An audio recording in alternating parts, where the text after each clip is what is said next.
작년에 처음으로 이제 수익률 3자리 이상을 달성했다고. 반도체 기업 좋죠. 근데 내 피부에 투자하고 좋아지는데 그걸로 돈을 벌 수 있는 것만큼 좋은 게 있을까요?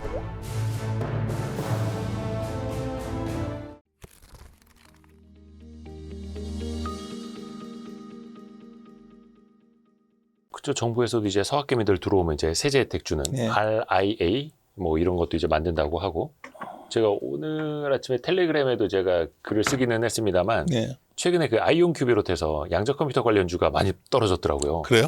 그거 원래 한 전체 주주 3분의 1이 한국 사람이거든요.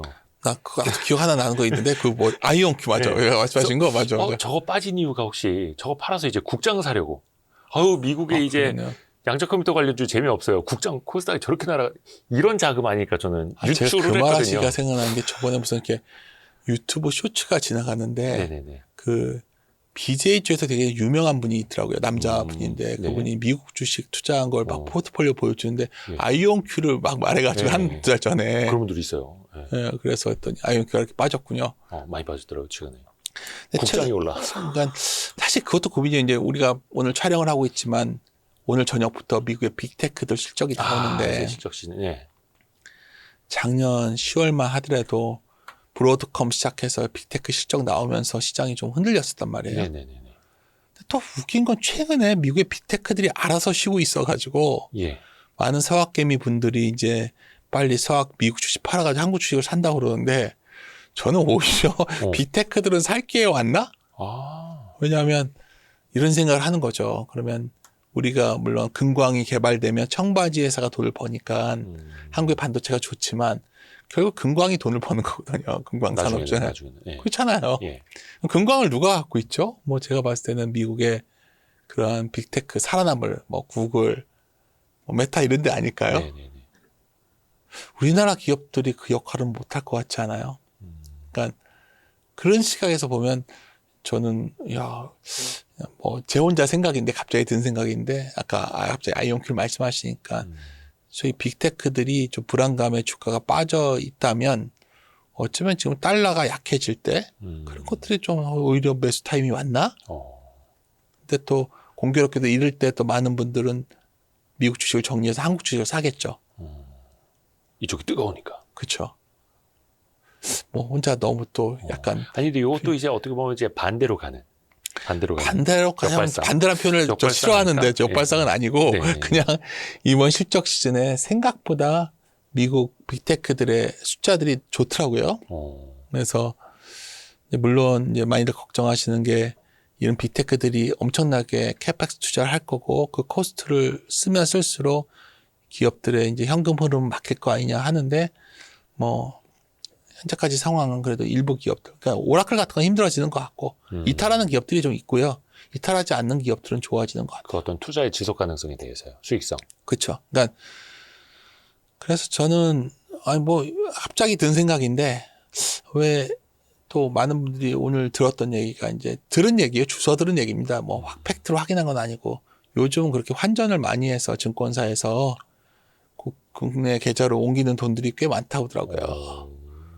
근데 공교롭게도 이럴 때 막상 미국 주식은 바닥인가? 뭐 이런 생각도 드네요. 그러니까 그런 거죠. 이게 참 사람의 심리가 재밌어요. 1,480원에 환전해 놓을 걸. 네. 1,400 이제 40원, 30원대 내려오다 보니까. 네. 그때도 이제 그런 자금들이 또 다시 막 들어오기 시작을 하면 또 원화는 더 강세로 갈 수 있고 또 때마침 달러는 약세로 가고 있고. 이것도 하나의 또 방법이겠네요.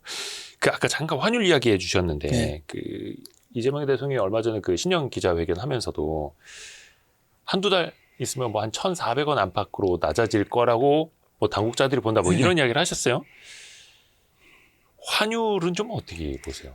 뭐 환율이라는 게 정부가 어떤 액션을 한다고 바꿀 수 있는 게 아니에요. 우리가 할 수 있는 포지션 자체가 한계가 있기 때문에. 그러니까 우리가 생각을 해보자고요. 작년 10월 달부터 원화가 약했어요. 특히 더. 네. 연초에 약했던 거는 탄핵 정국이었기 때문에 약했던 게 더 심했고 네. 10월 이후에 약했던 거는 일본의 수상이 다카이치가 됐기 때문이에요. 그래서 일본과 원화가 둘이 같이 약해졌죠. 네.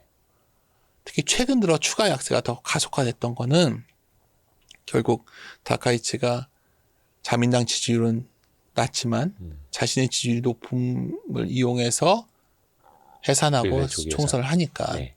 아 다카이치가 돈을 더 풀겠구나 해서 엔화가 약해졌었죠.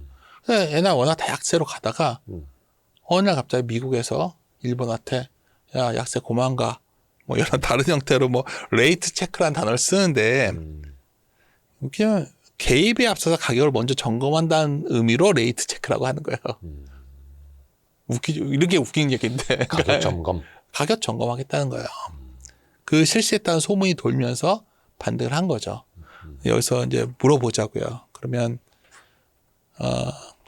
물론 우리 정부가 여러 가지 서학 개미부터 온갖 얘기를 하는데 그런 걸로 원화가 잡힌다 보진 않고 결국 만약 이런 식으로 서학 개미들이 한국으로 막 들어오면 원화가 강해지겠죠.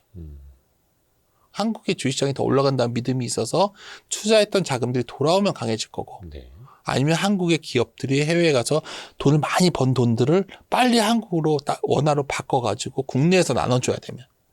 근데 지금은 달러를 받아온 걸 해외에서 풀어야 되잖아요, 다시. 네네.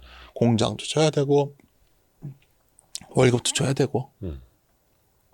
그래서 저는 약간 이 원화 약세라는 게 원화 약세가 좋냐 나쁘냐 트라우마처럼 자꾸 이러는데 만약 원화가 네. 엔화가 약해지는데 원화 혼자 강하면 어땠을 것 같아요? 우리나라 기업들 작살났겠죠. 경쟁력 측면에서. 네. 그러니까 우리가 그 나라의 펀드멘탈만 갖고 얘기하면 대만은 저렇게 나라의 성장률이 5%가 넘는데 대만 달러도 강하지 않잖아요. 그러니까 지금 자꾸 이걸 갖다가 여러 가지 요인보다 그냥 달러에 대해서 유로는 강했고 나머지 통화는 약했던 거예요. 달러에 대해서. 네. 근데 최근 흐름은 미국이 하여튼 어찌든 간에 오늘 아침에 달러가 약해지길 바라고 있다면 원화가 좀 강해지겠죠. 네. 그러니까 다시 돌아가서 한국은행이 뭘 어떻게 해서 우리 정부가 어떻게 해서 원화가 강해지는 게 아니라 시장 여건에 의해서 강해지거나 아니면 더 큰 자금인 미국의 어떤 움직임에 따라서 결정날 뿐이라는 거예요. 그렇게 본다면 저는 뭐 원화가 뭐 다시 좀 1,500원 넘어간다 이런 얘기는 잘 안 나올 것 같아요. 근데 걱정은 뭐냐면 매크로 얘기를 한 김에 좀 더 말씀을 드리면 결국 우리가 다 생각하는 건 딱 하나잖아요. 고민하는 거는 결국 일본도 그렇고 재정이 굉장히 확대되고 있잖아요. 그렇죠. 미국도 재정이 확대되고 있어요.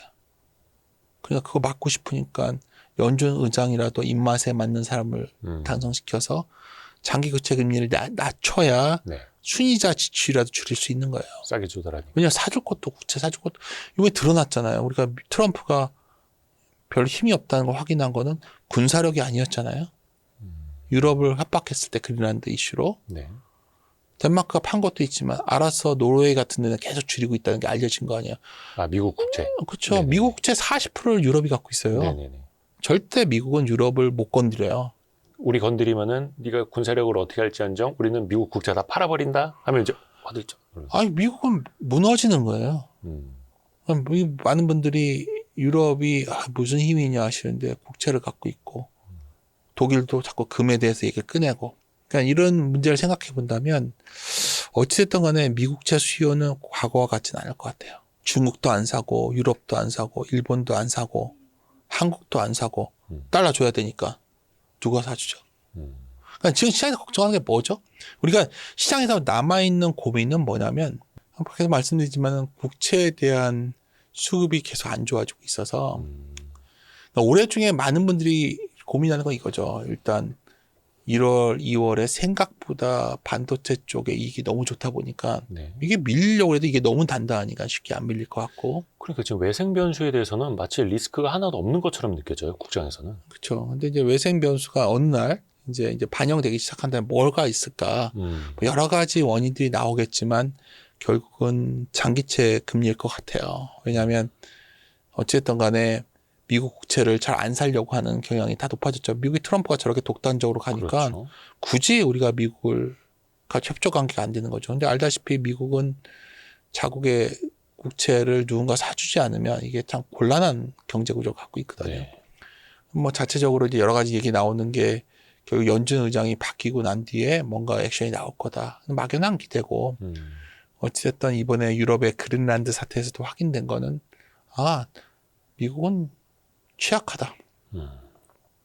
이렇게 보면 또 일본도 어떤 상황이냐면 일본의 GDP당 부채가 237%였어요 작년에. 네. 이게 감이 안 오시죠? 237%예요. 올해 만약 돈을 더 빼면 250%가 넘어가요. 일본이 이 금리를 감당할 수 있을까? 일본도. 일본이 장기채가 움직이는 거예요. 일본의 장기채 금리가 저 정도 올라갔다는 거는 장기채 투자하는 사람들은 박살 난 겁니다 지금. 그렇죠. 평가 손실. 그냥 일본 국채는 안정적이다 하고서 했던 사람들 입장에서 안전자산이 아니에요 일본 국채는 이제. 그러면 대부분 그건 이제 일본의 국민들 중앙은행 뭐 이런 데서 갖고 있잖아요. 그러니까요. 예. 뭐 그거는 뭐 손해가 아닌가요? 그러니까 지금 최근에 매크로가 경시되는 분위기가 뭐냐면 최근에 이러한 흐름들이 나오면서 전반적으로 장기채 금리가 들썩이고 있는데 시장에서는 이제 이걸 압도하는 어떤 주식시장의 그로스가 있으니까 이게 다 상쇄될 거다 얘기를 하죠. 근데 어느 시점인가 이 그로스에 대한 속도에 대한 고민이 생기면 결국 장기금리 상승이 채권 수요를 만들 수도 있어요. 금리가 언제 또 올라가야 수요가 생길 거 아니에요. 그러니까 그렇죠. 지금 여기서는 수요가 없지만 어느 날 수요가 없으면 금리가 더 올라가면 수요가 생기지 않을까요? 그렇죠. 그 레벨이 어디냐는 거예요. 그 레벨에 대한 고민이 올해 중에 나올 수가 있습니다. 결국 수요가 약하기 때문에. 근데 이제 고민은 뭐냐면 이걸로 끝나면 좋죠. 채권 시장에서. 네. 근데 주식에 아까 말씀드렸지만 제가 오늘 아까 괜히 어려운 얘기 했었는데 커스트 오브 이쿼티라는 거 소위 할인율이라는 거는 네. 무위험 이자율에다가 위험 프리미엄을 더해 준 거예요. 네. 그러니까 무위험 이자율이 움직이면 할인율이 변하는 거라는 거죠. 기본 국채금리. 그렇죠. 그러니까 할인율이 높아지면 주가의 밸류에이션이 낮춰지는 거예요. 네. 그러니까 저는 올해 이러한 국면이 나올 때 변동성이 생길 걸로 보는데 그게 솔직히 말씀드리면 저는 한 3, 4월에 나올 거로 생각을 많이 하고 있었어요. 사실은.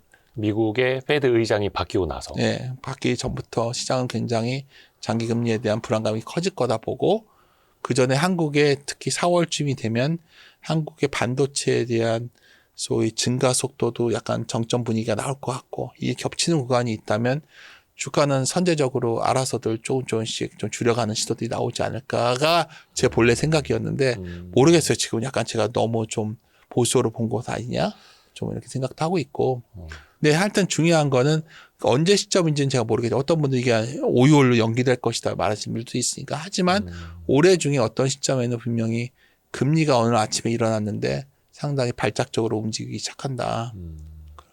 특히 그래서 최근에 이제 제가 약간 긴장했던 순간이 사실은 그때 덴마크에서 미국채 팔았던 날이에요. 좀 굉장히 큰 신호를 봤거든요. 근데 트럼프가 그렇게 빨리 손을 줄 줄 몰랐어요. 바로 당일 손을 들었잖아요. 여하튼 유럽과 미국은